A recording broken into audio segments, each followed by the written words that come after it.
क्या आप ऐसे अमल के बारे में जानते हैं जिसको अपनाने के बाद मुआशरे में लोगों के घरों के घर तबाह हो रहे हैं? और क्या आप इस अमल को जानना चाहते हैं कि ये कैसा अमल है?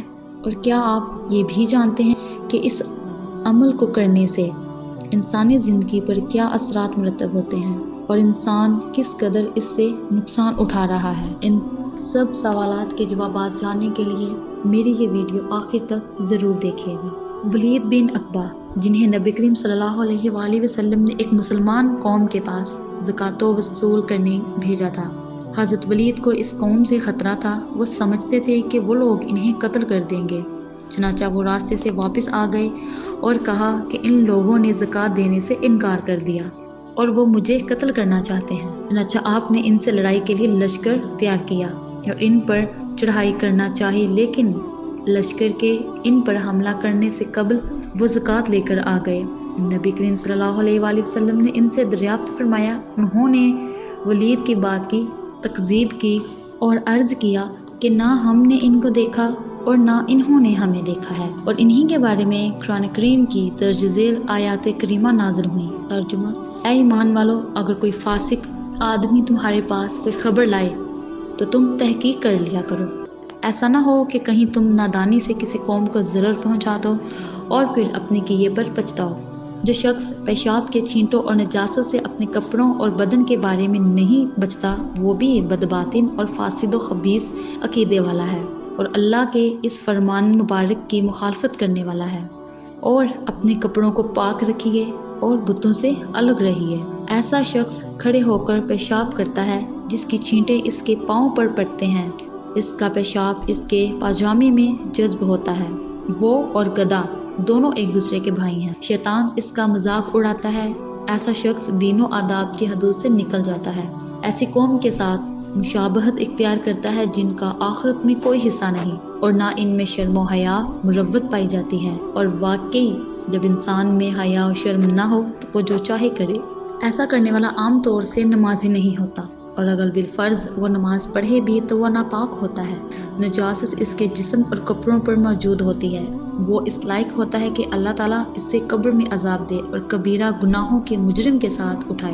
वो गुनहगार जिनके बारे में इरशाद है कि वो जो लोग कबीरा गुनाहों और बेहयाइयों से बचते रहते हैं, और वो लोग जो इस बिशारत से महरूम हैं जो अल्लाह ताला ने अपने दर्ज झेल कौल से दी है।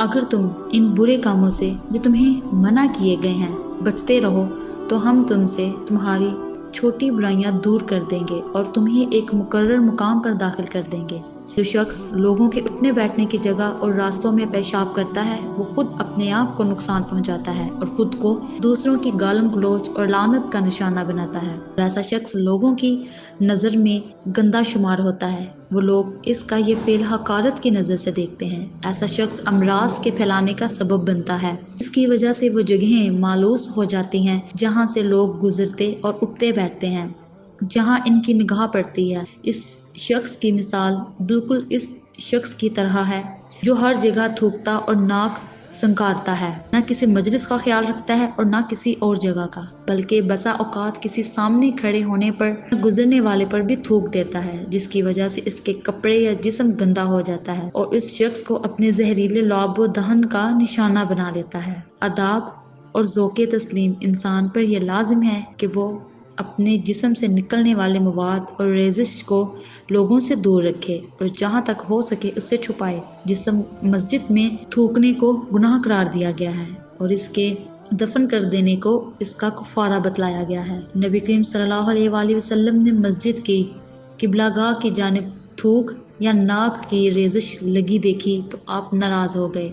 आपने एक पत्थर लिया और इससे इस रेजिश को रगड़ डाला और फरमाया कि जब तुम में से कोई शख्स नमाज के लिए खड़ा होता है तो वो अपने रब से सरगोशी करता है, इसलिए इससे चाहिए कि वो अपने सामने या अपने दाएं तरफ ना थूके बल्कि बाएं जानब या पाँव के नीचे थूक के या अपने कपड़े में इस तरह से करे और आपने इस कपड़े में थूक कर इस कपड़े को एक दूसरे से रगड़ दिया। ऐसा शख्स कितना गंदा होता है जो अपने हाथ में थूक कर इसे मसल देता है और फिर इस हाथ से लोगों से मुसाफा करता है।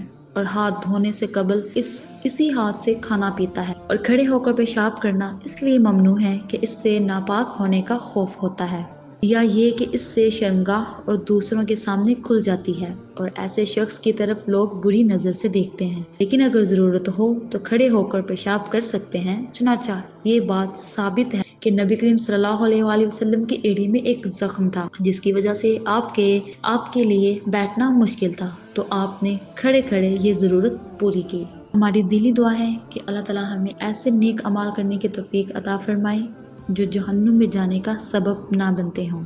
मुझे सामाईन, मैं उम्मीद करती हूँ मेरी आज की वीडियो में आपने बहुत कुछ सीखा होगा। अगर मेरी ये वीडियो पसंद आए तो हमारे चैनल को लाइक, सब्सक्राइब और शेयर करना मत भूलिएगा और साथ ही साथ बेल आइकॉन को प्रेस करें ताकि मेरी हर नई आने वाली वीडियो का नोटिफिकेशन आपको आपकी स्क्रीन पर मिले। मुझे इजाज़त दीजिए। अल्लाह हाफिज़, फ़ी अमानिल्लाह।